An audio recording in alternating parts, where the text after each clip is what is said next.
everyone. Welcome to another episode of Story and Things. We are a book podcast that sometimes does other types of stories, like this episode today. I'm your host, Yajaira. And I'm your host, Cheli. And Cheli and I, we usually take long breaks. We do. In between, when we film. Yeah, because we film in batches. Mm-hmm. So we'll read and watch a lot of things and then meet up like a month and a half later. And then we'll film. But the last time we filmed was last weekend, which was Stranger Things. Everything. Stranger Things, volume beginning to end. And beginning to end, but not volume 2 of season 4. So today is July 1st. And Stranger Things, season 4, volume 2, which is just 2 episodes, came out today. Yeah, and I stayed up. You stayed up to watch it. How do you feel? I feel a little out of it, honestly, because I'm usually pretty good about sleeping early. Yeah, so I do feel a little out of it. I didn't go to sleep until 4 a.m. Yeah, you texted me when you fell asleep, and I was just like, is she okay? I wasn't okay, because my brother and I, we've watched Stranger Things together, and so he was like, no, sorry, it was me. It was my fault. I told him, we have to watch it the night before because on Friday I have class and then I'm going to come see Cheli. So, yes. Now I'm here. You're here. And thriving. You watched it and you finished around 4 a.m. And then I woke up at 6 a.m. and watched it. So it wasn't too far apart. We were still connected spiritually. I felt you when I was watching it. You did? Yeah, but we haven't not said anything. I'm so proud of myself. I'm trying today to be a new woman. I'm trying to put on my stoic face. Yes. I can do this. She's trying to be mysterious. She doesn't want me to know how she feels about it, but I have a feeling that I know how you feel. That, this volume would have dragged me out, but Vecna's ass dragged me back in. Oh, I can't hide that. I do love Vecna. Yeah. He looks hotter. He looks hotter. What happened? Did you get a haircut? It's like the singed hair. he lost the nose and he just looks 10 times better. Yeah. Did you slim your face? It's like, bitch, I lost my nose. So yes, I slimmed my face actually. But a fuerzas, so. A fuerzas, but still look kind of good. Oh my god, love a man who can breathe. Love a man who doesn't have a deviated septum because he doesn't have a septum. I love a man who just knows how to stand there awkwardly. I know. And just stare at the kids. Love that for him. He's so good at it. Who did you think was going to die this season? Because the writers or whoever, people were teasing that it was going to be a bloodbath. Who did you think was going to die? I thought it was going to be Will. And around the time I started volume 2, I thought it was going to be 11. So Will, 11. And that's pretty much it. I didn't think the adults were going to die. They had it handled. And I didn't think the older teens were going to die. I thought that Nancy and Dustin were going to die. Okay. I could have seen Will dying, but then because there's another season, I thought maybe he'd survive this season. Yeah. For next season. Okay. That was my guess. I think overall, these 2 episodes, you did enjoy them. I don't know if you're okay with how it ended. That's all I have to say. Okay. I don't know how you would feel about this ending. I'm going to guess that you were left underwhelmed. And that's all I'm going to say. Okay. You want to make a comment, don't you? No, I'm not going to make a comment. I just think, let me make a comment, but it's nothing towards how I feel. But have you noticed every time we guess on how the other person feels, it kind of shows how we feel? You know what I mean? It's kind of a representation of our own. Is that how I'm not you saying feel? anything about this. I'm trying to think back to like an episode where... No, because I feel like sometimes I know when you don't like something and I love it. Is there a reason why I wouldn't like it? Why I would think it's underwhelming? I just feel like maybe you were expecting more. Okay, I'm okay with that answer. All right, so episode 8 opens up with a little bit of a reminder of what happened, right? And also, just to clarify, we already did a recap. We're not going to do another one. Yeah, go watch it if you want to. Go watch it if you care to have a recap of everything that already happened. Yeah, it's our episode before this one. Yeah, so episode 8 opens up with a little reminder that 11 pretty much banished 1 into another universe. She did banish him, but she didn't do it on purpose. No. Yeah, she was younger. She was a baby. So I feel like she felt like she was doing something, but she just didn't know what she was doing. Yeah. Okay. She thought maybe he's going to die, but he didn't actually die. He went into another world. And so the last episode ended with Vecna going into Nancy's mind because he wanted her to know his backstory, what happened, how he ended up this way. Did you think Nancy was going to die then? I didn't think she was going to survive because of... I don't know. I don't think she was going to die then, but I did expect her to just die at the end. Okay. But so she is...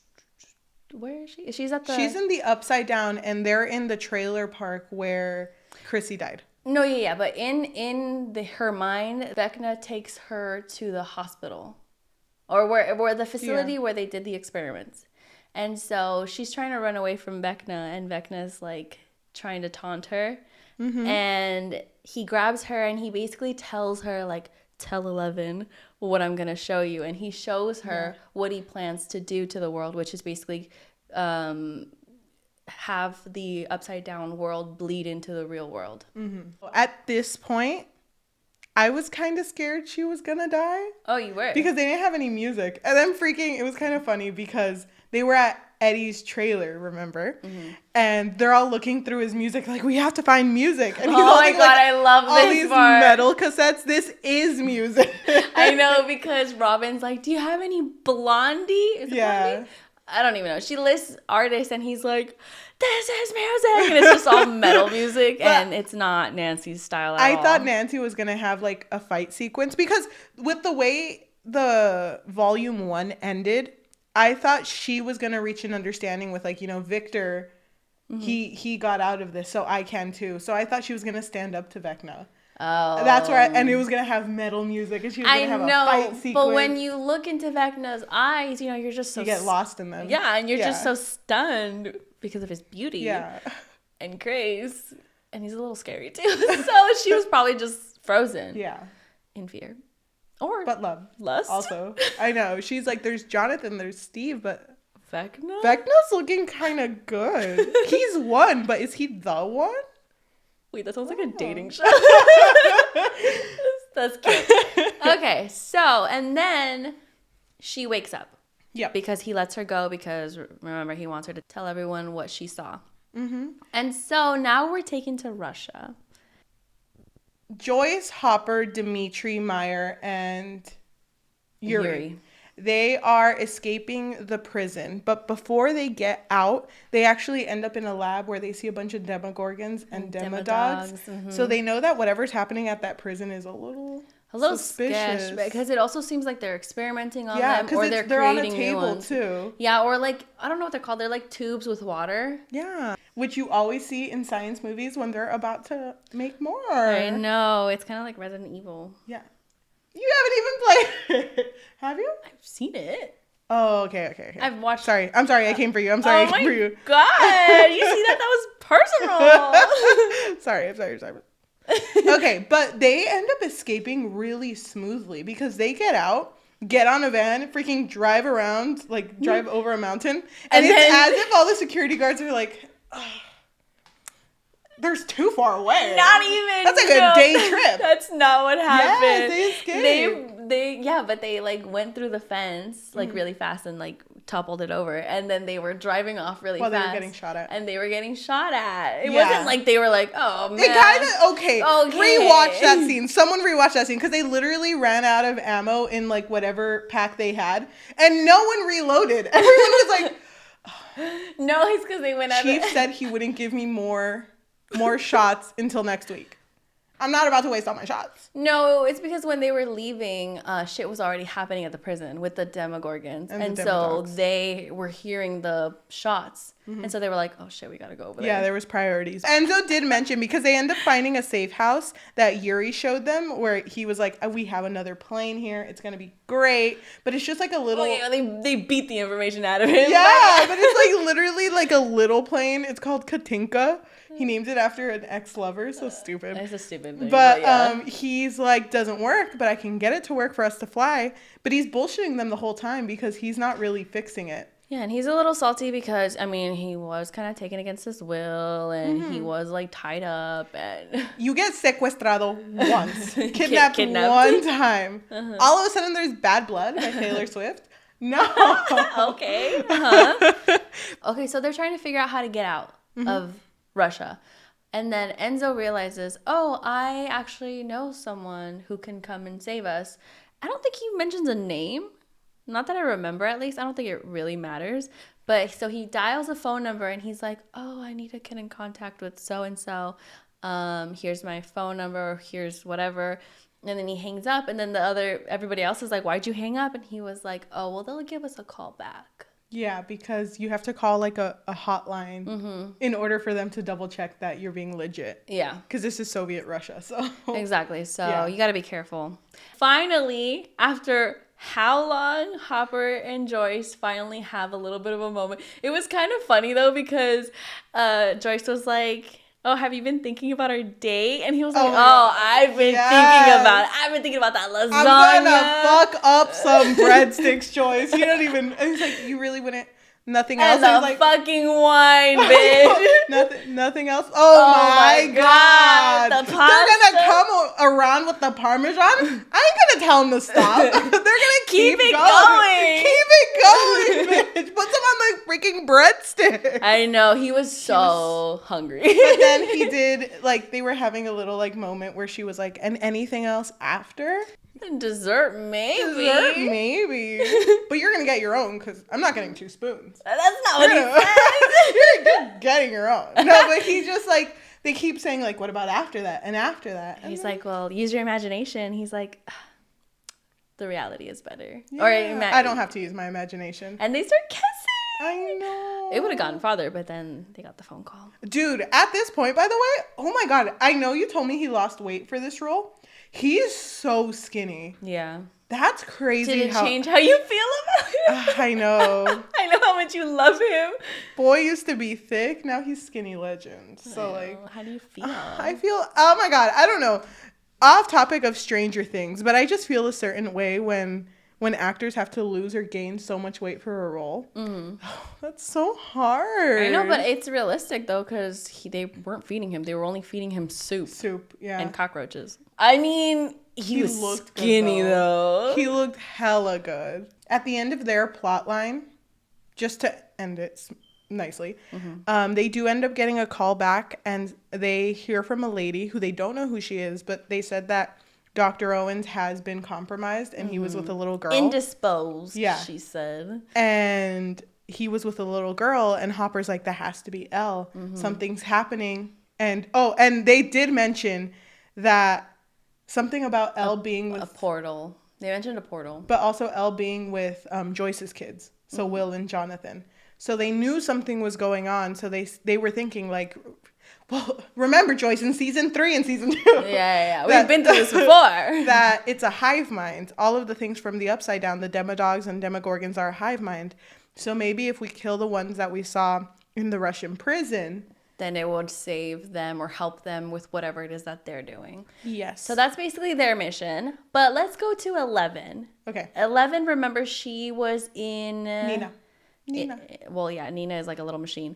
And she's trying to get her powers back, and she did get them back at this point. Yeah. And so she's finally able to do, the cool things that she did before.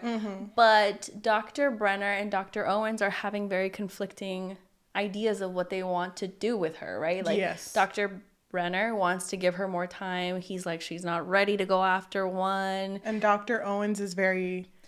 very big on she gets to choose if she wants to stay or not. So we can't force her to stay here. Because she did mind travel, and she saw what her friends were doing, which was Max.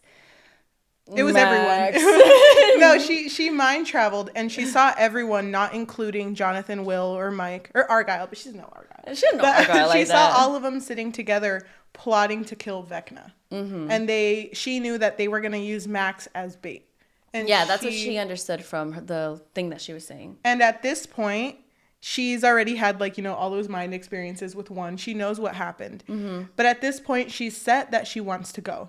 And she wants to save her friends. Brenner's not down. Papa's not down. Papa said no. But Owens is. And Owens, tells her to go get ready to leave. But when she's about to leave, the military comes in and they attack Owens and handcuff him. Meanwhile, she walks into Nina, to say a final goodbye to that water tank. But she walks into the room and Brenner ends up closing the door behind her. And is basically like, you can't go. You can't leave me. Yeah. And he tries to convince her to stay. And she goes off on him and is like, you know what? I thought I was the monster. But turns out it was you, bitch. No, thank you. High five, 11. You're the one who made one the way that he was because you experimented on him and you were just a horrible person to him. Dude, I was so sure that Brenner was going to have a change of heart. At this point, I was like, he had, because he started crying. He was straight up crying, dude. There was tears coming down those eyes. I didn't think he was. But did you think that he would, because he gave her like a sleeping drug. He did, and then he also put a collar on her. Yeah. I think it was more so of a precaution, not excusing him, but I don't think he was ever going to use it on her. Yeah. But still, like, that's weird. That's weird. Oh my gosh, he was very obsessed with this power. And the thing is, the place that they're at, the facility, does end up getting ambushed. By the military. Yes. And while they're looking for 11, Dr. Brenner... They want to kill her, by the way. Like, they want to get rid of her because they think she's responsible for everything that's happening. So Dr. Brenner picks her up. She's freaking half asleep. And he's like, okay, they're looking for you. We have to get out of here. And while they're trying to escape, when they finally make it outside, Dr. Brenner does get shot. Hella times, by the way. Yeah, he gets shot a lot. And you can just tell that man, he's not going to make it. No. And so 11 is kind of like thrown on the ground because remember, he was carrying her. And so they're both on the ground. And then the people on the helicopter are like, we got to kill her. We got to kill her. Do we have authorization? Yes, you do. Okay, great. Yeah. Even though Dr. Owens tries to talk them out of it, they're like, no, we got to kill her. Let's pause for a second because why don't we mention what happened between the pizza van before they finally reach 11. So it's going to be very brief because it's like a small thing. They're just kind of on the road. Yeah. And it's just a conversation between Will and Mike in the back. And Mike is very like dejected. He's feeling very insecure about... meeting with 11 again because he's thinking that, you know what, she's too good for me. I've always known that she's too good for me. And I just knew that 11 just needed somebody. And I just happened to be the one that was there when, she escaped from the hell that she was living. And so he's feeling like there's nothing much that he can offer her. And he's telling all of this to Will. And Will kind of has a moment where he starts to kind of project how he's actually feeling. And he does it through showing him the painting that Will had been holding. Yeah, so remember he made him a painting and he didn't want to show it to him before. I kind of had a feeling that it was about Dungeons and Dragons. It made sense, right? You know what, though? Okay, because when he shows it to him, Mike is like, oh my God, this is amazing. He was so amazing. It was so cute. It was really cute. Do you think Will was lying when he said that Elle commissioned him to do it? Okay. I was just wondering because my two brain cells was like... You were like trying to remember, like, wait, hold on, did she? No, because remember, she didn't know what he was painting in the first episode of season 4. And so I think Will was kind of embarrassed. So he was like, yeah, I mean, it's just this thing that Elle wanted me to do. But in the painting, it was like a dragon. And then it was like, all their characters from Dungeons and Dragons. Characters. And then Mike was leading the pact and he had a little heart on the shield. And Will was telling him, you're the heart, like you're the one who is the glue of this, whole team. It would have been funny if he had shown him the painting and then it just ends there. Oh, that's really nice. And then it cuts to someone else. That really cheered me up. Thank you. Like, oh my God, cool, bro. And he's like, what if he didn't like it? He was like, well, actually, this isn't that cute. Actually, the shading is off. That's not how the dragon looked that we fought, actually. And so Will starts talking about how 11 supposedly feels, but we all know he's talking about himself. So basically how he starts it is that he says that 11 would be so lost without Mike. That these past few months, she has been really lost without Mike. And how even though she's so different, Mike has always been someone really important to her. Yeah. And the thing is that really makes the scene is that he's not even looking at him. He's like completely like looking away from him. There's tears in his eyes and he's just like, telling him that even though 11 is different, you make her feel like she's special and she's better. Yeah. And he says that even though there's, they're growing apart, it's because she's scared. Like, she's scared of losing you. And so they're having this moment where he basically says, like, Elle needs you, Mike, but you can tell. You can tell that he's talking about himself. Because after they finish talking, Mike is like, you know what? Thanks, man. He's all looking at the painting. He's like, yeah. I think Mike is honestly just doesn't even know what to say. He's just like, yeah.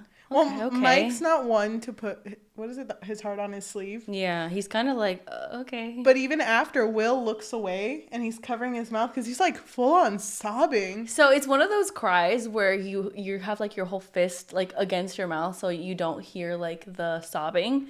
And he's like crying. Like, yeah. Noah Schnapp did so well. Yeah, he did. With the portrayal of Will's emotions. And Jonathan sees everything. Yeah, he does. And he also was looking at him when he said, oh, yeah, Elle commissioned it. Because I think he knew. Yeah, he knew. Like, you fucking liar. You liar. I commissioned it. It was actually me. Rude of you to say. But it's really sad. How do you feel about Will and Mike's relationship? Well, I feel like it's normal for friends to grow apart, but they had been so close for so long that I am glad that Mike does eventually say, like, oh, you've always been my best friend and you're still my best friend. I just kind of wish that Mike was a person who would constantly say his emotions, because even with 11, he doesn't really say his feelings. He doesn't. And it sucks because everyone else is having a bad time and he doesn't say anything. He's just like, well. You know, when I imagine Mike, I don't imagine him to be one who falls apart so easily. But he does. Constantly. Yeah. It's and he's portrayed as like the leader of the group mostly in season 1. Mm-hmm. But in this season it really was everyone else and Mike was just like, okay, Mike, push. Yeah. Do this. Push through. Yeah. Mm-hmm. Yeah, but I feel like Mike, well, it's showing his insecurity, right? Yeah. Like that he just doesn't really know what to do now that him and 11 are getting older. Yeah. And, he just doesn't know what their future looks like. Oh, yeah. It's really sad. Okay, so now let's get back to them finally meeting. They finally get to 11. Yes, they finally drive up to her. She's on the floor when they get to her. No, she's on the ground. She's standing, because remember. Oh, you're right. She was on the floor when they saw her. Like, oh, there's that little lump right there. That's my girl right there. Uh-huh. But they finally get up to her. And it's really cute because Mike hugs her. But she doesn't realize who it is for a moment because she's so into like everything that just happened. Mm-hmm. So it is a really sweet moment of her hugging Mike. And then she goes to hug Will. I thought that was really sweet. That was really sweet. And he looks really happy to see her too. Can I say something? It's a missed opportunity for this show to not have built a better relationship between Will and 11. I don't think they had that much of a relationship. Oh, before this? Before this. Because I wish there was more built up to it. Like, even in volume 1 of season 4, it showed him, like, being there for her and, like, talking to her. But it was such a small thing. I wish he was more present. I think it makes sense, though, because he is going through, like, a bit of a slump. I know. He's going through, like, emotional turmoil. And you can definitely see it in these episodes more. But I do agree. I kind of do wish that there was something more to it. I mean, he did help her with Angela. Even with what you said, though, I feel like if more had been built, even if it was between her and Jonathan. Oh, that's what I wanted for these 2 episodes. But yeah, I just wish there would have been more of that sibling connection between them 3. Yeah, so do I. That would have been really nice. But they do end up catching up to 11. She catches them up with everything that she's seen, and she tells them that everyone in Hawkins is in danger. Mm-hmm. And she's like, we need to drive back today, right now. We need to get there. And Jonathan's like, 2,000 miles, girl, we're not gonna make it. So 11 basically comes up with the idea that if she can find Max in her mind space, then she can piggyback onto what she's going through. And then save her from Vecna. Yes. So she's like, we need somewhere where we can have a salt bath. And it's so funny because Argyle was kind of useless in the first He was literally, volume. He's always high. He's always, dude, I know. His eyes are so fucking red. These 2 episodes high the whole time. You think the actors actually high? How do they get their eyes so red? Don't go to sleep. Just don't sleep for a whole month. But he's like, Salt, I got you. Do you need 6,000 pounds? 600? 600 pounds? I don't know. And then he starts measuring up 11 and he's like, I think this is going to be right. This is going to work. My measurements are correct. I got you, girl. So he goes to the pizza place he works at. There's a business in the area they're in. And it's so funny because he goes in and the guy like, working at the pizza place, they're the exact same person. And he's also high. Yeah, so it's like, dude, I am not here for one of those. No, he says, my dude. My dude, I'm not here for one of those pies, those delicious pies. But we need to use like your kitchen for us to put this girl in a tank for her psychic abilities to awaken, something like that. And save the world. And he's like, oh, my dude, I would so do it, but I was going to go to Taco Bell right now. Yeah, he's like, I was going to meet up with someone at 10. I can't. And then Jonathan offers him weed and the guy leaves. He's like, okay. Do whatever you want. And so they go to the back. They get the cooler. Yeah, it's a cooler where they keep all the dough and they just fill it up with hella salt. Well, they take everything out first and then they put water in it and then they fill it up with salt. But while that's happening, because at the end, Jonathan is the one mixing all of this together, she's sitting with Mike at the pizza place and they're having like a cute little moment. You know, they're saying that they did miss each other and Argyle comes and brings them pizza.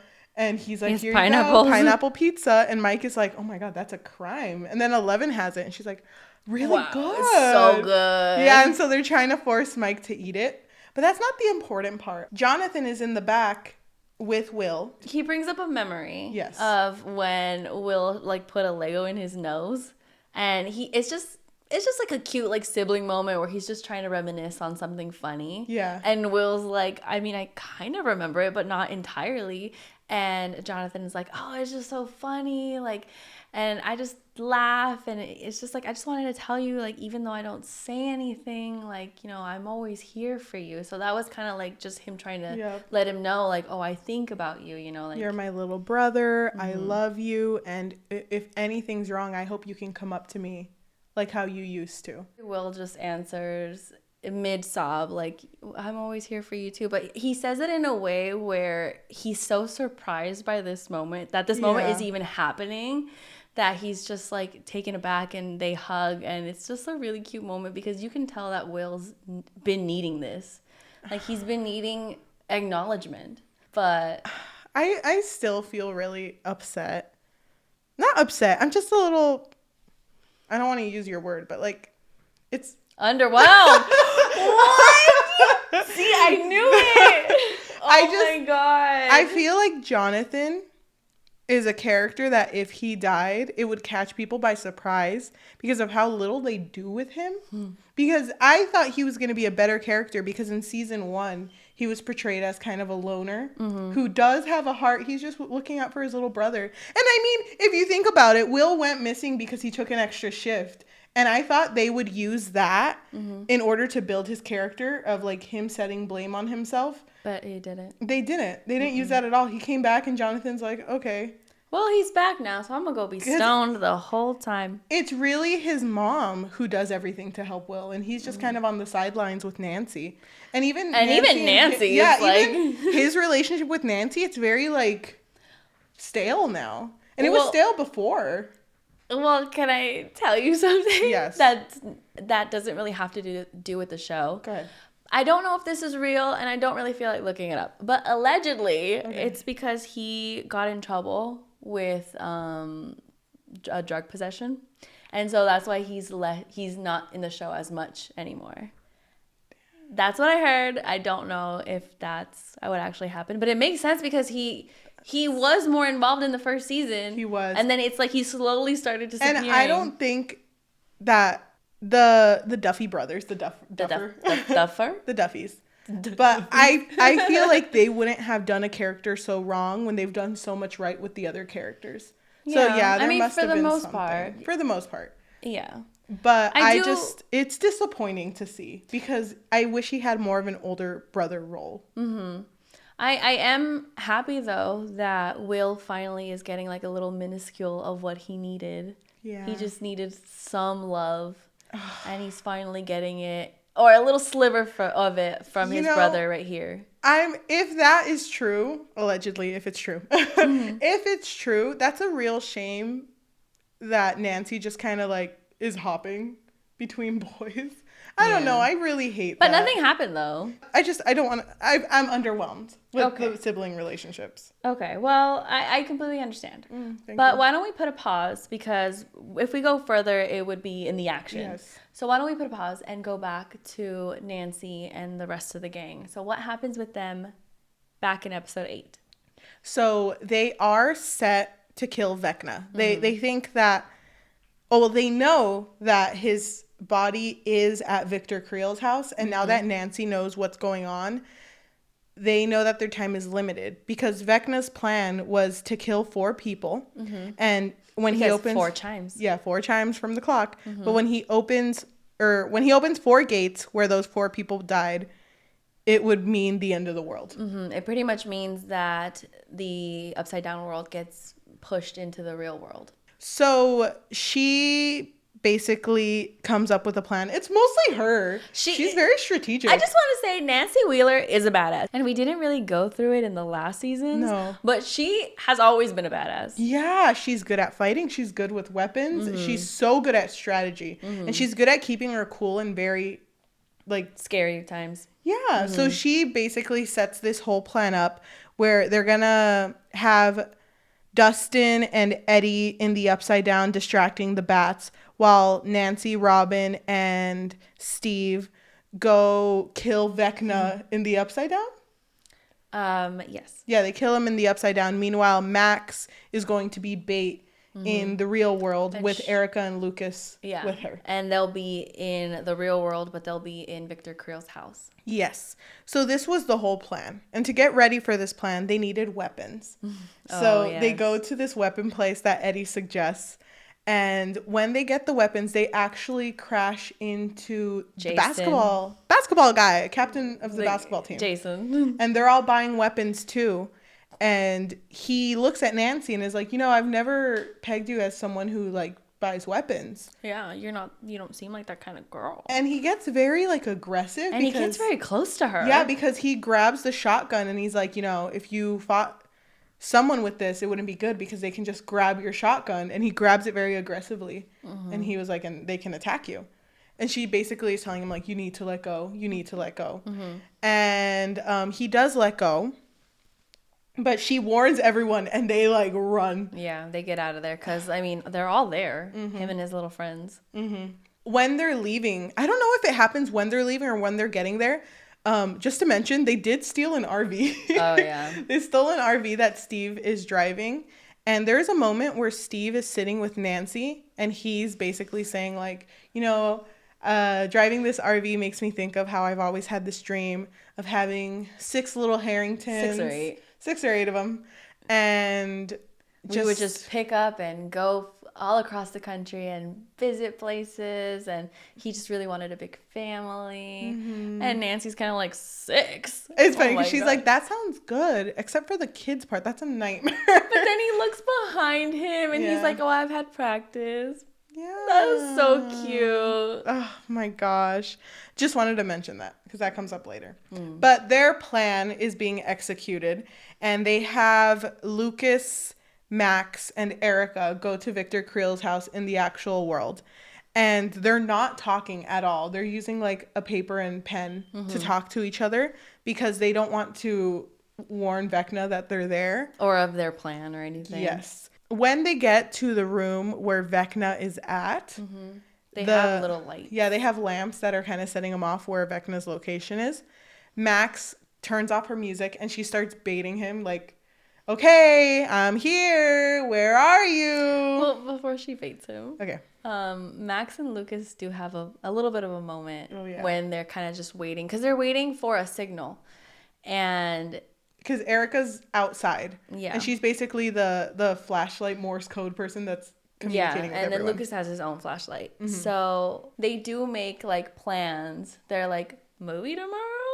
Yeah, and then she, instead of saying yes, she draws a picture of both of them holding hands. And I think she drew him with flowers. Yeah.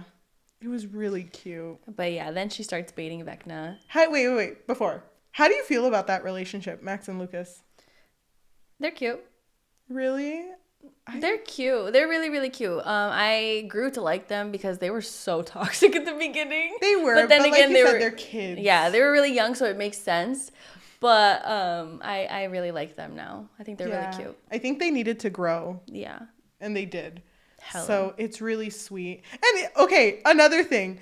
This whole plan, in order to make sure that Max won't die in there, she's trying to think of like all of the happy moments in her life. Yeah, because she's thinking to herself, like, he's trying to get into my mind, but I'll just think of, like, happy things that I've experienced. And it's funny because she's talking about this with Lucas, and Lucas is like, well, am I in any of them? And she's like, you might be in one. You might be in one, but I don't know. Don't ask me questions. So while she's calling for Vecna to come, 11 at the same time goes into the mind place and reaches for Max and sees the moment when Max gets taken by Vecna, I think she does, because she ends up in a memory of Max's. Yeah, but just so that we say what is happening with the other groups. Oh, yeah. Nancy, Steve, and Robin are traveling in the Upside Down world, and they're trying to get to Victor Creel's house. And remember, everything's, like, connected, so they can't touch the vines, because then then Vecna will know where it's a hive mind, so he'll feel where they're at. It's kind of funny because when they open Victor Creel's house, you see the stairs and it's just complete vines. And Robin, she kind of makes a face that's like, oh, fuck, because she's really clumsy. Mm-hmm. So when they're heading to Victor Creel's house, Steve and Nancy have a bit of a moment. Mm-hmm. And it's not intense or anything, but he does tell her, like, oh, thank you so much for pretty much shifting his whole life because of her, he changed as a person, because remember, he used to be a fuckboy. Fun fact. Yeah. And he tells her that, you know, sometimes I think, like, maybe it could have been another girl that changed me, and then what would have happened if we had met just now? Mm-hmm. Maybe we could have lasted. And she doesn't say anything, but he tells her, like, you know the story that I told you with the six little nuggets? Yeah, I missed an important part of the story, and it was that you were also in that dream. But then Robin interrupts. They have a lot of moments like this where they're having, like, a vulnerable moment, and then someone interrupts. Yep, it really sucks. What were your thoughts? Like I said, it just goes back to the way I feel about Jonathan, because he's just so unlikable right now, in my opinion. Currently, yeah. Yeah, he's so unlikable that I don't think there's nothing to him. That's why. There isn't. And that makes me so angry, because I know that the reason that they're kind of having, like, a rough moment is also because he didn't apply to the college she wanted to go to. Well, she doesn't know that. She doesn't know that. But I hate that that's the only reason. Mm-hmm. There's no other quality about him that's good or bad. I don't even know why they ended up together at this point. Because, like, I don't know. What Jonathan was in season 1 didn't follow through to season 4. Yeah. So at this point, I'm like, well, she should end up with Steve, because Jonathan's done nothing. Jonathan He's, like, is just nothing to me. So I mean, we don't know what's going to happen in season 5. I think it's a Jonathan season. I know, it's just his season. Everybody else dies. And I think that they're doing a really good job in showing how strained a relationship can get with distance.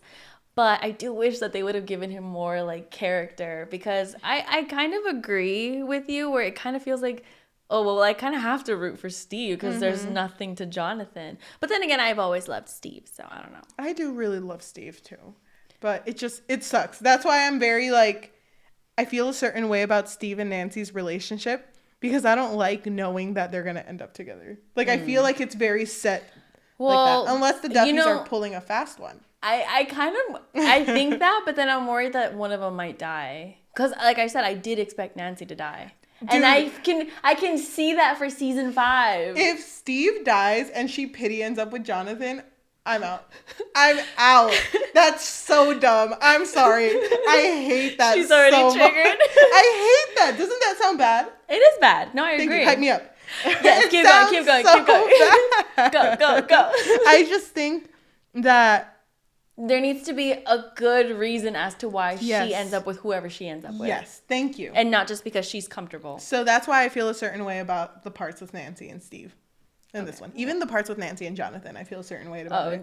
We'll get there. Okay, but yes, I actually really like this part though. But then I am really nervous for the future. But they don't get really far into Victor Creel's house, by the way, because they get to the steps and there's like a little tremor, and that causes Robin to accidentally step on a vine, and they're immediately stuck towards the wall. It was more than a little tremor. It was like a little one. A little point whole ass earthquake, and you're like, the house shook a little bit. A 1.2. No one else knows about earthquakes. That's very Californian of us to say. It's not just us. Not a 1.2. I know, but you know. But anyway, yes. So then the little vines start pulling them apart, and not their bodies, but just pulling them apart from each other towards the wall. And so now they're on the wall, and the vines are going all over them, and it looks like they're being choked. Yeah. Like they're straight up being choked by these vines. Slowly. Yeah. So it's like it looks like they're slowly dying. So that's kind of where their story ends for now, because they're stuck on these walls. But I do want to mention that what Dustin and Eddie were doing was they were causing a distraction or causing noise for all of the little bats to get away from the house. So that's why it was really important for them to have their moment. And Eddie was pretty much like a rockero for a minute there. He was like playing Master of Puppets by Metallica. Yeah. Okay. Fucking love that. I love Metallica. Yes, I am a stan. Thank you. But he was playing that. Oh, one thing. So it's mentioned that Dustin and Eddie were picked to be this because they're the decoys. And they're not the heroes of the story. And Eddie keeps mentioning too, like, I'm not a hero. And Eddie even told Steve, he was like, don't worry, Harrington, you're still going to be the hero of the story. Wait, we didn't mention. Wait, before all of this, I just want to make a note, a little thing. So before they even started their plan, they were having a moment where they were kind of like prepping for it. And so they were making like their weapons and everything. And Eddie and Dustin have a moment, and Eddie starts telling Dustin, like, never change, Dustin. Like, don't ever change. Stay who you are. And Dustin's kind of like confused. I wasn't planning to. I was like, I'm okay. Kind of weird, but all right. But when it gets to the point where they're the decoy, they're the... And he's playing the song, and all the bats come. The bats are flying. They reach a point where they've distracted all of them, but then they start invading inside of the RV that they're in. So Dustin's like, okay, we got to bounce, like we said. And they both start running towards the exit. Because there's a portal in his RV, remember? And Dustin climbs out and is back in the real world. And when Eddie is going to do this, he remembers of all the times that he ran away. Yeah. Because even with Chrissy, he ran away when she died in front of him. And so he starts climbing though. Yeah. But then he's hearing the bats, and he kind of has that moment of, you know what? I'm gonna spice it up this time. And I don't remember if it's at this point, but just like in this scene or in this sequence in general, there is a point where he mentions that he's doing this for Chrissy. It was the music. Before he played Master of Puppets, he was like, this is for Chrissy. And I thought he was going to start singing Chrissy Wake Up. I know, Chrissy Wake Up. I was like, oh my God. That part was really sweet though. It was. They could have had it all. Eddie goes outside and is basically running. First, he cuts the rope. Oh yeah, he so does. that Dustin can't save him or go after him. And then Eddie goes outside and is basically biking for a bit and then fighting these bats because he's trying to make time for Steve's group. And while he's doing Nancy's group. Oh, you're right. She's the leader, okay? Robin's group. No. Okay, but he's trying to make time for them. And it looked kind of scary because there was a lot of bats and it looked like a tornado around him. It did. And Dustin, he was over here trying to figure out how to get to him.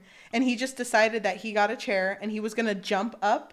But remember, when you jump into the upside down, you end up backwards. You end up falling. And did he break his leg? He broke his leg. Oh no, I don't think he broke it, but I think he might have sprained it. Yeah. So he's running towards Eddie at this moment. So Max is finally caught by Vecna. She's in a memory, and she was able to change the memory into like a happy one, and it was actually the dance where she had her first kiss with Lucas. was so cute. That was really sweet. And just to let you know, while she's in there, Lucas is sitting right next to her. In the real world. Remember, Erica's outside, but Erica ends up getting caught by one of the basketball boys. Yeah. Mm-hmm. Who ended up seeing her. So the basketball captain came. Jason. Yeah, Jason. And basically attacked her. Which, by the way, she's a freaking kid. Not Jason. It was his friend who attacked her. It was his friend who attacked her, but Jason runs into the house. Mm-hmm. Because he feels like there's some Satan shit going on. Yeah, because he thinks that hellfire is a cult, remember? And so he sees Lucas and he's just like, wake her up. Because, I mean, Max is out of it. And he's just like, wake her up. I know you're doing this. And so they start having a little fight. But in Max's mind, she sees Vecna. And Vecna, like, pushes her to the wall. And it looks like he's finally gonna, you know, do whatever he does. Kill her. And then he gets lunged to the side. And 11 shows up. 11 shows up and is fighting Vecna. And it's funny because when 11 shows up, she's next to Max. And Max is just touching her. And she's like, did I dream you up? Or are you real? And she's like, no, I'm real. I'm here. Well, and keep in mind, like, they haven't seen each other. They haven't. And it's funny because when she asks her, like, how are you even here? Well, I'm piggybacking in a pizza dough freezer.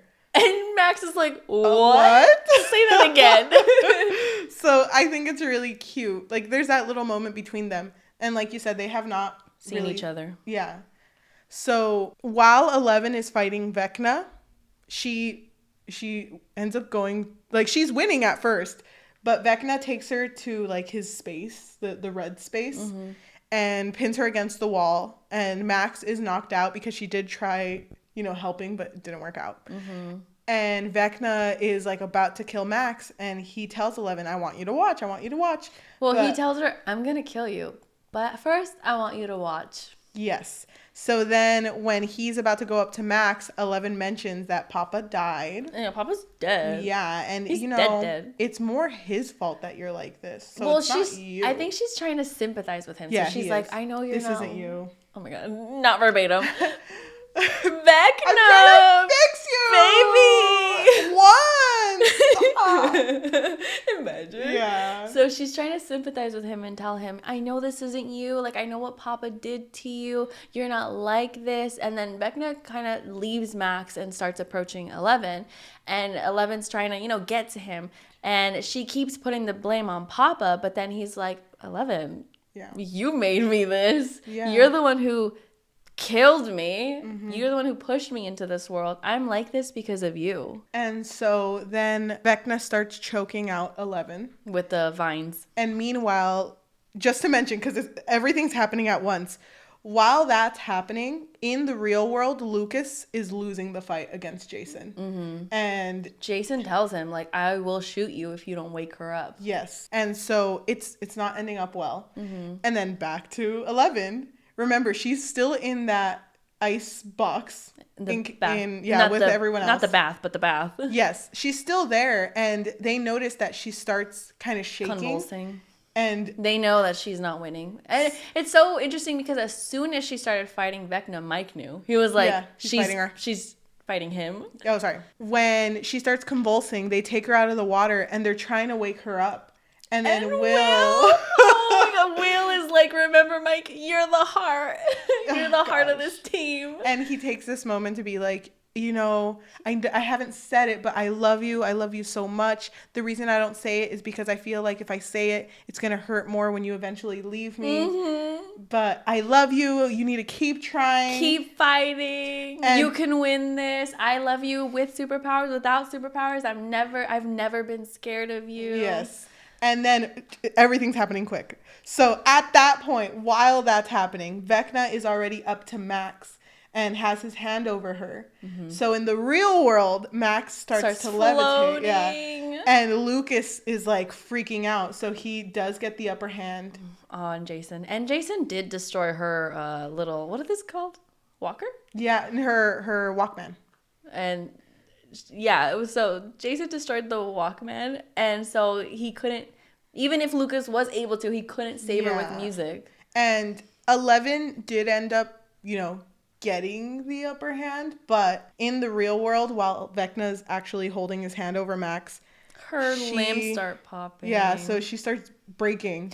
And at the same time that's happening, we should just mention that back to Eddie and Dustin. Eddie is already on the ground, and well, he was fighting the bats for a minute, but then he's already on the ground, and you can see that the bats are already eating at him, and Dustin's trying to run up to him.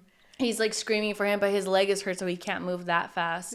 But back to Russia. Okay. Hopper is with Joyce, and they're like running away from all of these Demogorgons, and they're like trying to fight them. So everything is happening at the same time, and it looks really bad. Like it's not ending up well for anyone, for any team. Yeah. And also remember, Nancy, Steve, and Robin are being choked out, and Vecna did have a moment where he told 11 like, they're all gonna die.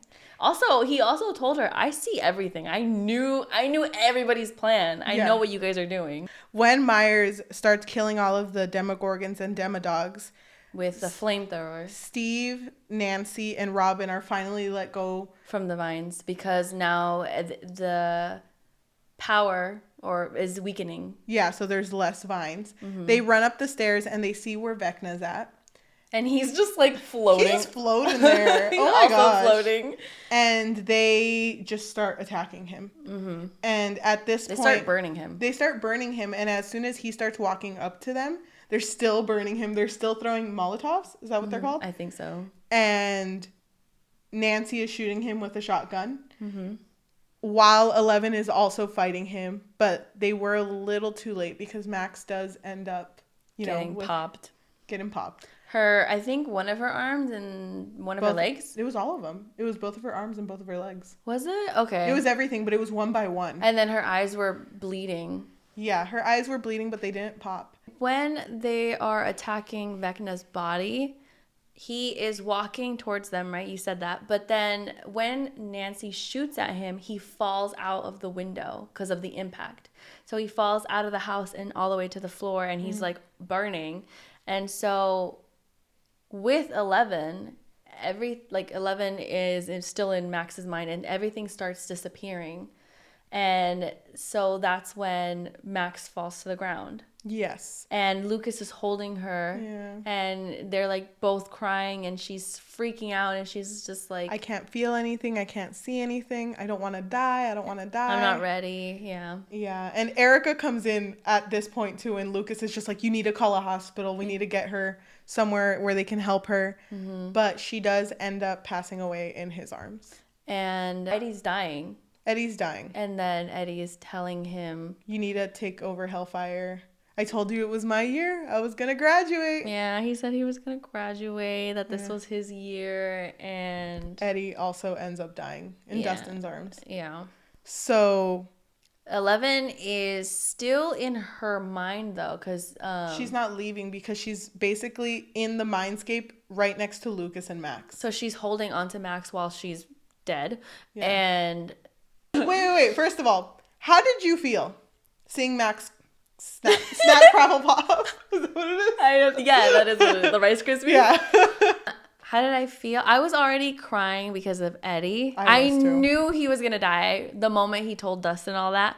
I knew he was going to die, and it was fucking pissed me off because it's the same shit that happened with Alexi. And what's his name? Bob. Yes, Bob. I was like full on crying. I was so sad. Yeah. So how did you feel? Already crying. I was sad about Eddie, and then with Max, I was completely thrown off. You were thrown off? Yeah. I didn't expect it to happen either. Because we were already kind of experienced it, sort of. Yeah, we did. So, and this is how I felt about Hopper, and I still feel about Hopper. Because they had their near-death experience, I didn't think they would be the ones up to die. So you don't expect Hopper to die at all? No, I mean, look at him. Look at him.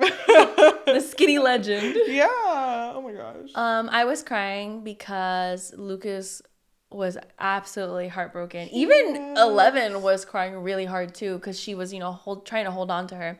Yeah. But when this happened, then you hear the 4 chimes. The ding, ding, ding. Yeah. Oh, thank you. You do it so well. Yeah, you hear that, and everyone hears it, and everyone's Nancy, like, when they hear it, Nancy's just like, it's Max. Yeah, it's Max. And so they like start trying to head out, and the real world starts getting like the upside down. Because there starts to be like an opening for a gate. It's like a crater is being formed. Not a crater. It's sucks. Like a rift. Which kind of sucks because where the gate opened is right where Jason was. That boy got sliced in half. That part threw me off because it was right after Max. You know, we had that moment with Max, and then you just see him being split open. You see guts too, right? I think so. Did I just imagine that? I was like, what the He's gone though. And he screamed too, and everything just starts happening. So there's like these like lines that connect all of the gates. It's like coming into like the ground. Yeah. And so it's only Hawkins, right? Yeah. Only Hawkins is being invaded. And so now we know, well, guess Vecna is still alive. He's still kicking. He's still alive and all that fire didn't do anything. So we know that what was prophesized is being fulfilled, right? Yes. What he said would happen is happening now. Yes. But 11 is still with Lucas and Max. You're right. Mm-hmm. And she starts reminiscing on all of the moments that she had with Max. Which all of the 2 moments, yeah. It was like season 3. I know. It's just kind of funny because it was the same 2 moments of the mall and the bottle thing. And I was like, oh, I kind of wish they had built just a little more. I get it. But she starts thinking about that, and then she just puts her hand over her chest, and she's like... Not like this. Yeah. Not your time. And then there's a time skip of 2 days. Yep. And what happens then? Because of all of this stuff that was happening, it did affect Hawkins. Mm-hmm. But they said it was just like an earthquake. Yeah. And it was really devastating because a lot of people died. 22 people died. And then there's a lot of people missing. And then also Eddie is still missing, but still the suspected murderer for all the people who died in the satanic ritual. And also type of way. like the cult leader. Yeah. Suspected of Hellfire. Right. And so at this point... Argyle, Jonathan, 11, Will, and Mike are driving into Hawkins. And then you see everybody leaving because they're just like, hell no, get me out of here. So when they finally drive into Hawkins, they go to Mike's house where they crash into Nancy, Dustin, Robin, and Steve, who are all packing donation boxes for the relief fund because a lot of people were hurt during this earthquake. Mm-hmm. And then so they see each other and everybody hugs, and it's a really cute moment because they finally reunited. Yeah, I think it's kind of funny in moments like this because, you know, if I were in that moment, let's say I was Will, okay? I'm Will. Mm-hmm. It's funny getting out of the car and everyone's looking at each other and you're like, okay, who the fuck do I hug? Like, who in my life matters more to me right now? Because I can't hug Mike's mom. He's going for Mike. So she's looking right at him. Yeah, can't do that one. You know, so it's funny to me because they were uneven. So Will and Elle hug Dustin, which is cute, but it's kind of funny because it's like, you know,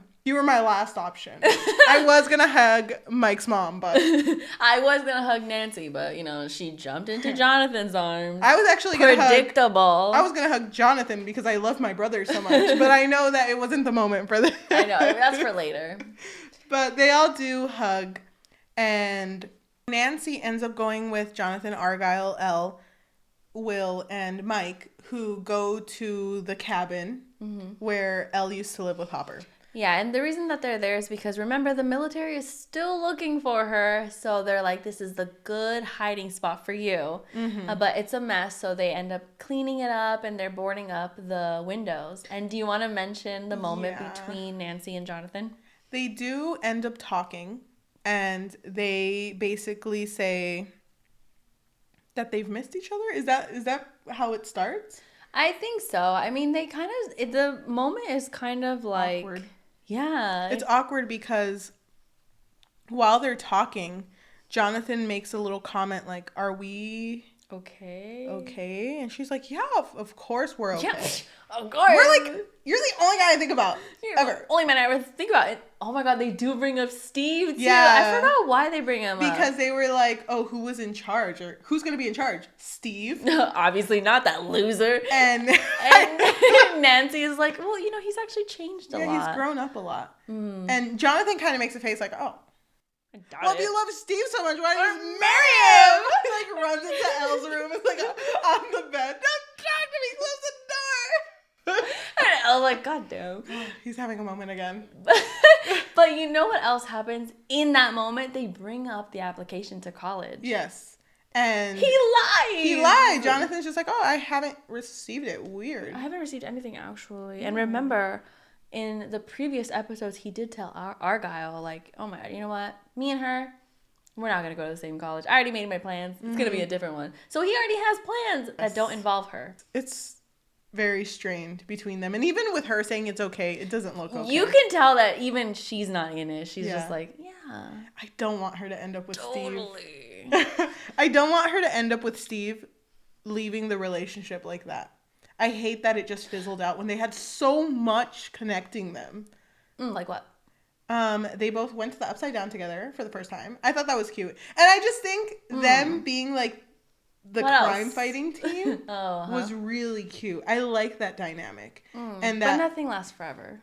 I know, but the way that they did it wasn't like executed in a satisfying way with me being okay with like, you know, he'll be fine. Because they're just gonna like leave him and he's just gonna like become a stoner. Like, is that what's happening to him? He's been a stoner. What do you mean? I know, but I just... That doesn't have anything to do with her. She's... It makes me sad. Are you okay with that? With the way they're gonna end? I don't know. What I am glad that didn't happen was that Nancy and Steve's relationship didn't get any deeper while she's still with Jonathan. Yes, because I want them to have a clean break. If they are gonna break up, I want them to have that moment before anything happens with her and Steve. Anything deeper than what's happened. Because I don't think anything that deep has happened. No, it's just been thoughts and just moments of looking at each other. Yeah, and just like longingly, you know. I just don't know. I don't really want her and Jonathan together anymore. But I don't want him to just be killed off. You know what I mean? I don't know where they're going with this. I don't know if they're going to kill him off or kill Steve off. And I'm scared of her. But I would be okay if she goes back to Steve. Because he has grown a lot as a person. I know. And so has she, but... I don't know. So we're going to stay in the cabin, but just to mention, what 11 did was restart Max's heart. So Max is in a... coma and she is in the hospital and Lucas is actually with her, but there's no thoughts in her mind because 11 tried to go into her mind and there was nothing happening. Yeah, it's just dark and she can't find Max. Yeah, so 11 is in her room in the cabin and she's having a moment, and then that's when the car pulls up. And I mean, we already knew what was gonna happen. Yeah. When Elle went into her room, she did leave the door 3 inches open. And so she's having this moment and then the door opens and... It's skinny ass Hopper. And Hopper's looking like, so good. He's just like, hey kid. And she's just like full on in tears. She runs to him. They start hugging. She's crying. And she's like telling him, I left it 3 inches open. I've always left it 3 inches open because I always had hope. And he's just like, I know. Yeah. And it's really cute. He has such a dad moment with her where it was like, oh my God, your hair. Your hair. I stole your look, kid. I know. It's really sweet. And they look out the window and she sees Joyce and she's just like, oh, you weren't the only one that didn't give up on me. Yeah. And then 11 runs outside to hug Joyce. 11 says to her, I'm really glad you went to your conference. Yeah. You brought back a whole ass dad. Oh my God. Right. She's probably like, this bitch, she lied to me. But while everyone's doing their own thing, they're over here at the hugging. cabin. They're over here at the cabin. Lucas is in the hospital with Erica and Max.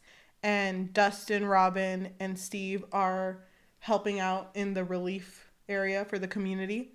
They start to notice these little particles falling off from the sky, and you even see Holly, which is Mike's smallest sister or small sister, and she's like, "Mom, it's snowing!" And then when you take a closer look, because 11 does look at the flowers. They walk. They're like walking towards something. And the further they get, they start to realize that everything is dying. Like all of the flowers are dying. And it's starting to look like the Upside Down. Will had a moment where he felt it too. Because he touches the back of his neck. And he even mentions to Mike, I forgot to mention this. He mentions to Mike, who, by the way, is like, I hope all of this is over. Will does mention, It's not over. I can feel him. And I can feel that he's hurt, but he's alive. So, yes, the Upside Down is basically in their town now. Mm-hmm. And that's how it ends. Yeah, that's pretty much how it ends. Or is there anything you want to talk about first before we say overall thoughts? Oh my gosh. Where do I start? I know. Even though it was only 2 episodes, it feels like so much happened. I was so torn when Max died. Because I was like, oh my god, the Duffys? They did that. They're not scared of killing off their characters. Mm-hmm. Because some shows are like that. Mm-hmm. Off tangent, but on topic. There was this one show I used to watch as a kid that they killed off one of the main characters. And I remember how much it hurt me because it was like such a like big thing. But I remember reading like years later, because I like looked it up because I was curious.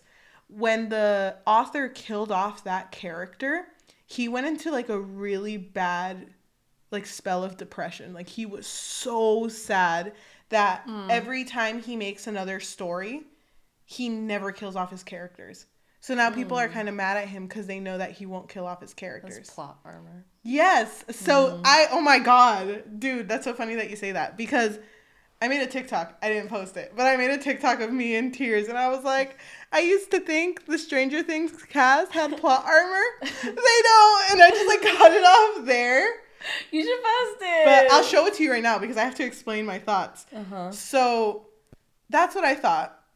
So when they brought Max back, I was a little like... Were you disappointed? Yeah.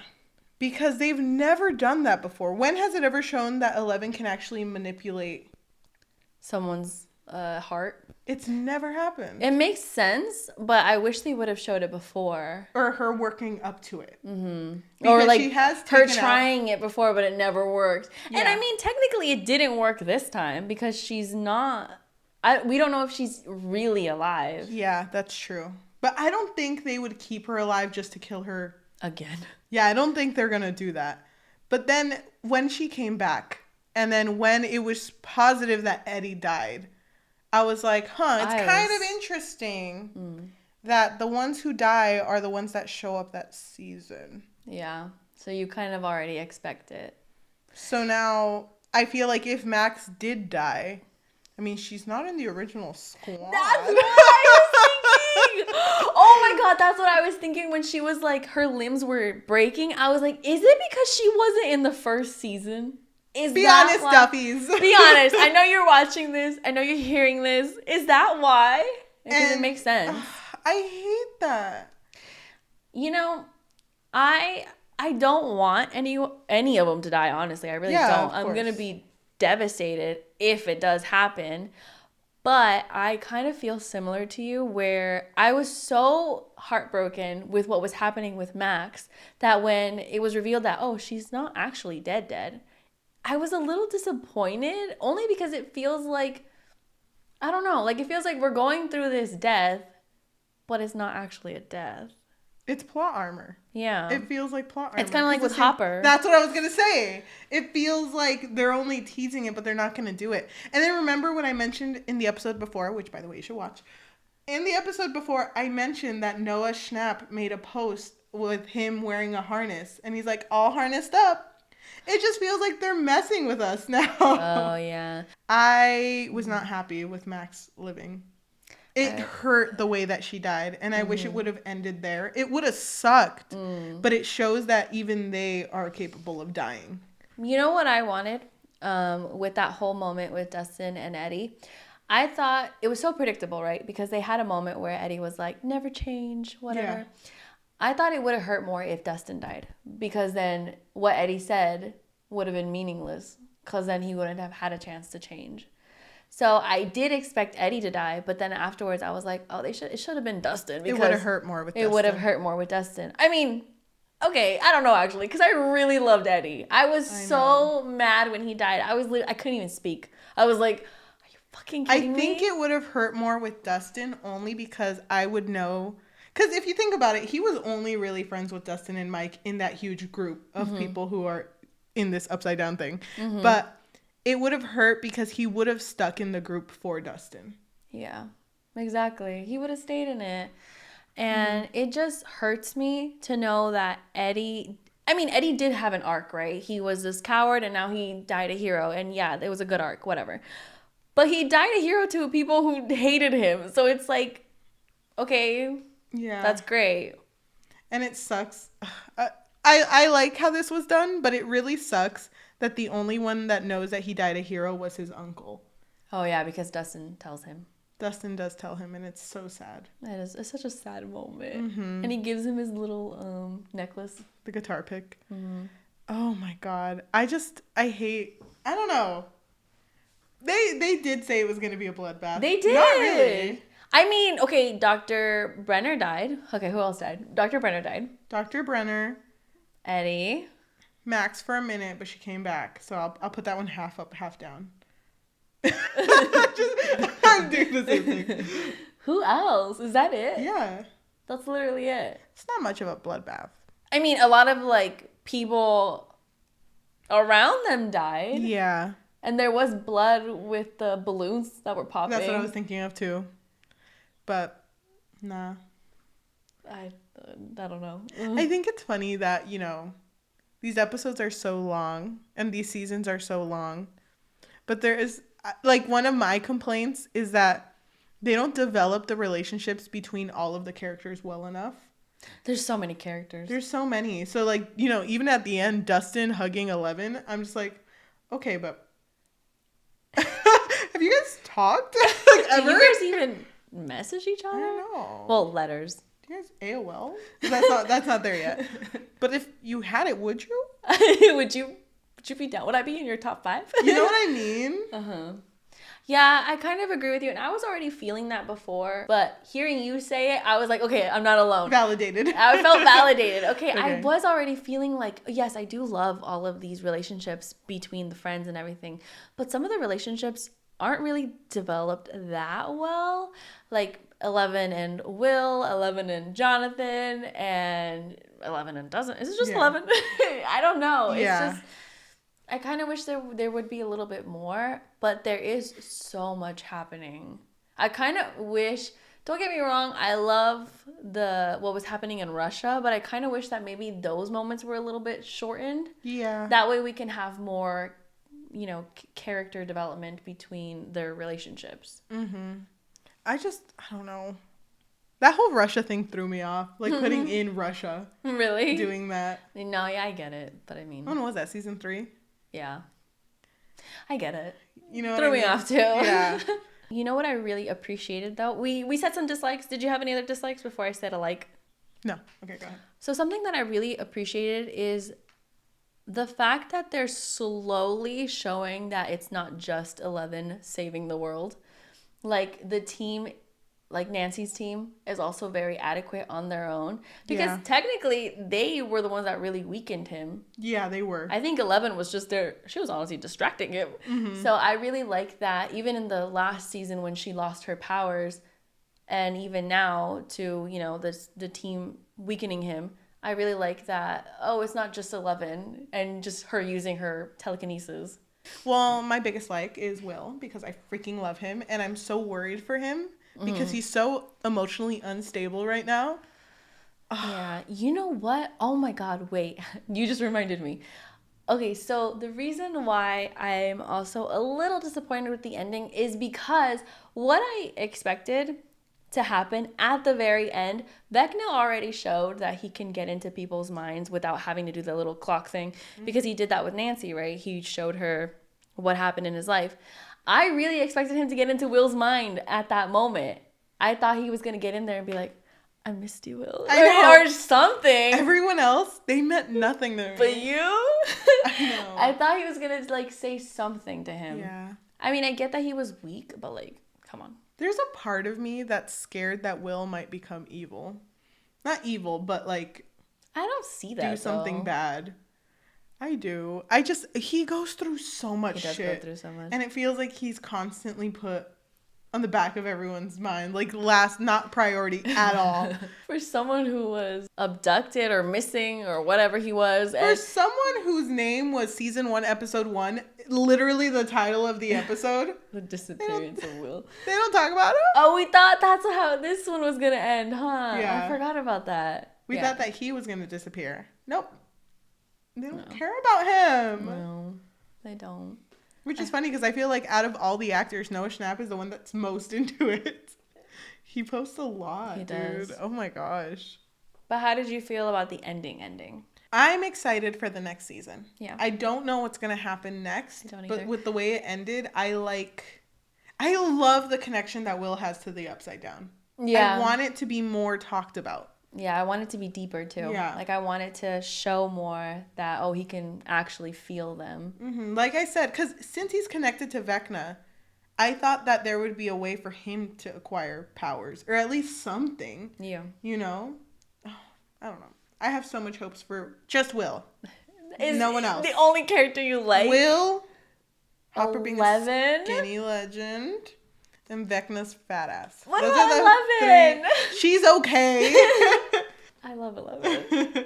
I like her too, actually. I really like 11. They're going to have a time jump, though. That's what they said. They're going to have a time jump because they want the characters to reflect their actual ages. Because I think the characters are like, 15? But 16? in reality, they're like 20. That's crazy. Dustin is 20, yeah.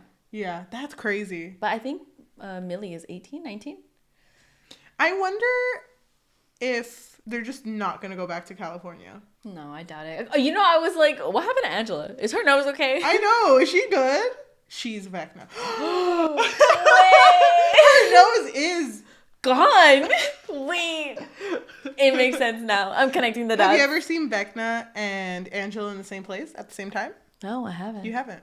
And I see Vecna often. Yeah, me too. He's my wall screen. He's my lock screen on my phone. He's not. It's probably still Hopper. It's Heartstopper. Stop mentioning it. Yeah. Oh my God. I'm okay with where it's at right now. I think I would give this season a 5 out of 5. Because of Hopper. Actually, a 4 out of 5. Only because of the plot armor. You know what? A 3 out of 5. Okay, relax. 3.6 out of 5. I did really like the season. But we don't know if Max is actually going to survive this or not. I think she is. I don't think they're going to kill her in a comatose state. Why are they going to bring Sadie for like one day of shooting and they're just like, okay, just fall asleep. She's like, okay. Done. You know, who do you think would die in the next season? Okay, let's talk about our predictions for next season. What do you think would happen in the next season? I think Max is going to make it. Oh my gosh. Dude, you remember that really specific trope that I told you that I really like? When shows do the thing where the name?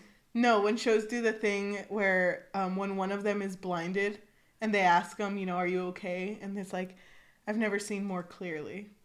That you like that? Yeah, I freaking love when shows do that, where like someone loses something. Isn't that a little cliched? Oh, dude, is it? Because I freaking love that. Give me an example. Like, what have you seen that you're like... Alchemist Brotherhood does that. But also, the Raven Boys kind of does that. Not that specific, but losing something that doesn't affect anyone else. Because if you watched our Raven Boys episode, Adam loses hearing in one ear. Mm-hmm. And it's something that affects you that doesn't affect anyone else. And it's like just people like a don't notice. It's a long-term thing. If Max is blind, that's going to make me really sad. She is blind. But like, I don't know what 11 did. I'm pretty sure she's Wouldn't blind. she also be paralyzed? I think so, yeah. So I mean, hello, her limbs were like... Yeah. Oh my God. That's going to make me sad. I'm already sad. Yeah. Just thinking about it, honestly. I don't know. I can see her dying, though. I can see it being like, we tried, but we got to pull the plug. It would be stupid, though. No, I don't see it. I don't think Dustin's going to die because of that beautiful plot armor that Eddie built for him. Now he can't change. He took it literally. He's not changing his clothes. He's not changing at all. Nothing at all. Okay. I don't think Dustin's going to die. Do you agree with me? I can see him dying. Really? Mm-hmm. I can't see Erica or Lucas dying. I can't see them dying either. You think Dustin's going to die? I could see him dying, yeah. No, because Eddie protected him. I'm sorry, are you a Duffy brother? Are you a Duff? Are you a Duff? I'm not a Duff, but I'm a Duff head. So, like, I don't see him dying. I don't see any of those dying. I could see it happening because it would be sad. It would be sad, but like they're not gonna do that. I'm so because they made Max live. I don't think they're capable of it. I'm not challenging them or anything. Dude, they're gonna listen to this. They're gonna hear this and be like, "Oh, challenge? Now we're gonna kill everyone. Everyone except Dustin. Everyone except Jonathan. He's gonna live." Oh my gosh. I don't know. I can't imagine any of them dying except for Will. You can't imagine Nancy dying? No. Really? No. I can see her dying. I can see Jonathan dying more than... And I hate it. I can see Nancy and Jonathan dying. I don't want it to be predictable. I want it to hurt. Like how Max hurt. Because I didn't think she was going to die. Well, she didn't die. I know, but I didn't think it was going to get to that point with her. So... Yeah. I don't want it to be predictable either. So maybe they'll all die. Because they're like, well, we've been teasing all these bloodbaths. I hope that however they end it, it's not because of what the audience wants. What if they kill 11? I can see that. I can see them killing 11 as like a... She does one more heroic thing. She dies with Vecna. I'd be so sad when Vecna dies. When he's gone, when he's out of the picture. They become 12. What? They mix. They do that Harry Potter ending where they both fight and they become one being of like good and evil, and it's like neutral. But I wouldn't say 11 is that good. She's She's kind of morally gray. She did destroy that helicopter and destroyed Angela's face. So okay, that one I'll give it to deserved. Her. Yeah. I could see 11 dying with Vecna though. I can see that. That would tear up Mike. But at this point... What if Mike dies? I don't think they're going to kill Mike. Which is kind of funny because he was portrayed as the main character in season 1. But if he died, I think the story can go on without him. Can it? Yeah. He's the heart. Everyone's like, I don't want to go to the Upside Down anymore. It's not fun anymore. Hopper, Joyce, and Myers. You know, I did not know who Myers was at all. Like, no. He was in season 2. Right? Yeah, he was in season 2. Yeah. Season 3, and of course this season. But in season 2, I was just like, I don't know who this man is. I didn't know how much I would care for him at this point. Yeah, I can see him dying. I can see him dying, doing something heroic, because he is a very heroic person now. I don't see Joyce and Hopper dying. No. I think it's going to hurt more them losing their kids. You know? Yeah. Wouldn't it be funny? Not funny. Wouldn't it be, like, really messed up if, like, Jonathan dies and she reacts, like, less dramatically than she did when Will disappeared? Aww. Jonathan. My kid. What was his name? Jonathan. Like she wrote it on her hand. I mean, I can see that. She's a very good parent, though. I can see her being heartbroken.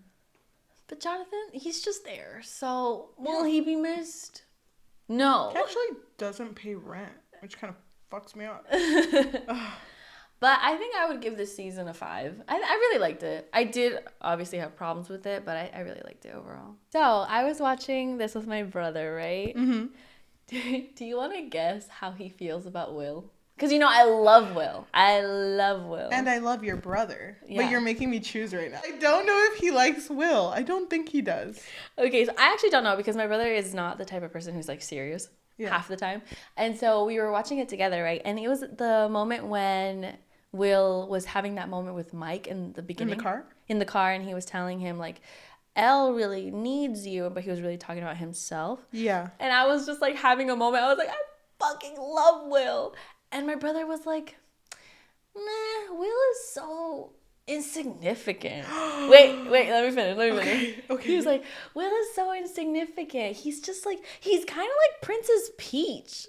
He's always needing to be saved, and he's like the damsel in distress. By the way, he didn't say all of this in this sitting, because the damsel in distress came at the end. When he felt Vecna. Yeah. When he felt Vecna, my brother was like, oh, always the damsel in distress. And I'm just like, he has not needed saving this season, okay? Leave him alone. But I thought the Princess Peach was kind of funny, though. Because I love Princess Peach. He doesn't. I told him, I was like, without Princess Peach getting kidnapped, there'd be no adventure. There wouldn't. You're welcome. And also, she's really good. Exactly. As Will is. Will is also really good. Equally, right? Just took 2 blows at me. What the heck? How did he know I loved Princess Peach so much? I didn't know you did. I love Princess Peach. Sorry. Oh it's okay. I'm sorry. That's I yelled right. at you. But I just thought that was funny though. Damn. But dude. you know what? My brother, I could tell that he does like care because I'm not gonna explain how we were like laying down, but he was behind me and like. So when that moment was happening with Will and his brother Jonathan, I was like looking away from my brother. I was like on this like watching the screen, and I was like in tears, crying, and he could tell. Right as the moment was happening, he put his hand on my back and he was like patting me. Oh, He my knew God. that moment That's meant a lot sweet. to me, and I was just like sobbing. I was like, okay, I forgive him. I love Will. I forgive him. He's such a Pisces, though. Will, not my brother. Okay, I was about to say. You're like, he's not a Pisces. He's an Aries, right? Yeah. Mm-hmm. But Will is such a Pisces. Yeah, he is. That moment when he was like crying into his hand, I was like, that's something I would do. Yep. That's my Tuesday. That was my Tuesday. That was yesterday. But I think we're done. We have made it to the end. Thank you for visiting me twice. Yeah, of course. This is really fun. I'm so happy that you watched this. Thank you. I know it was super last minute. No, I loved it. I loved every second of it. Adventure. Okay, good. Yeah. I'm glad. Mm-hmm. And next is The Voice. Cut that out, Cheli. Okay. I don't know. Maybe if it's on camera, it'll like give us incentive to have to do it. Maybe. We'll see.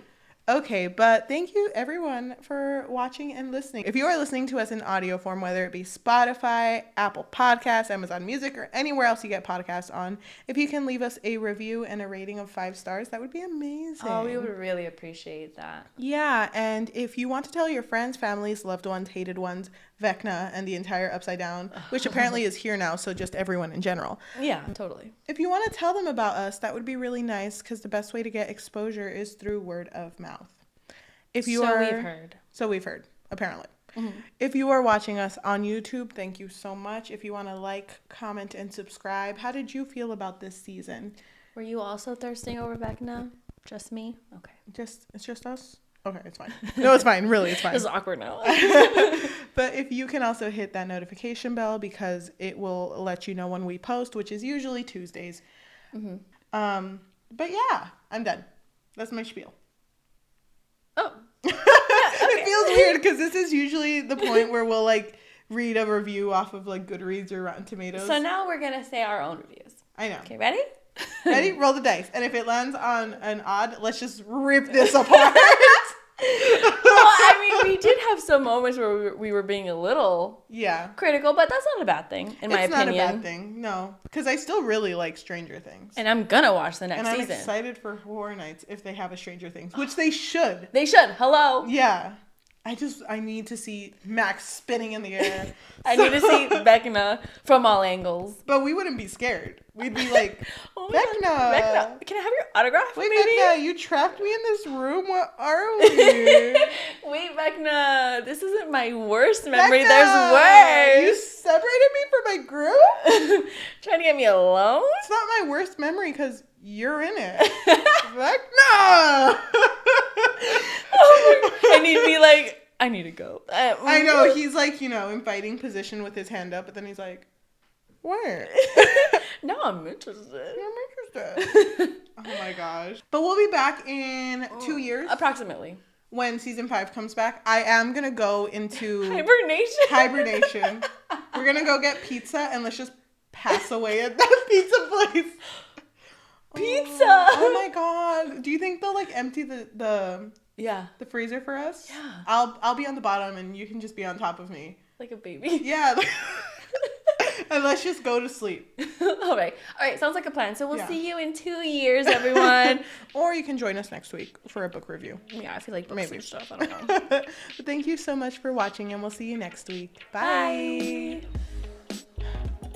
But Vecna, though. Dude, look at me with those eyes, dude. I don't know. Because I know you're going to say something about Vecna and it's really fucking me up. I don't know if you're joking or if you're being serious. Dude, I was going to say, what if this entire series, the whole thing, all seasons, exactly the same. Nothing different. Except Vecna has a rat tail. Ew! Just with the remaining hair that grows, like the only follicles that work is just one rat tail. So you know it's like Nancy with her shotgun and she's just like, fucking rat tail. She'd be distracted by the rat tail. Yeah, because he'd be like, you know, when he's about to lift his arms to use his powers, he's like, okay, flip my rat tail. Like kind of hits Will's face or something. And he's just like, oh. Whoa, that was longer than I thought. What is that, like 2 or 3 feet worth of rat tail? That rat tail's longer than you. It's like running down the floor. That's actually really romantic. Rat tail necklace. That's really romantic, actually. I know, it kind of is romantic. Wait. Duffies. They're already editing Will's birthday. Oh, we should say that. So if they change Will's birthday, he won't be a Pisces anymore. He is a Pisces. He would be a Gemini. He's not a Gemini. He's not a Gemini. That's a Pisces right there. Yeah. I always be crying too. So don't change that, but since you already put money towards changing and editing something, add a rat tail. Come on! You know he would have to do something with those. Why a rat tail and not a mullet? Oh my god. Wait, hear me out.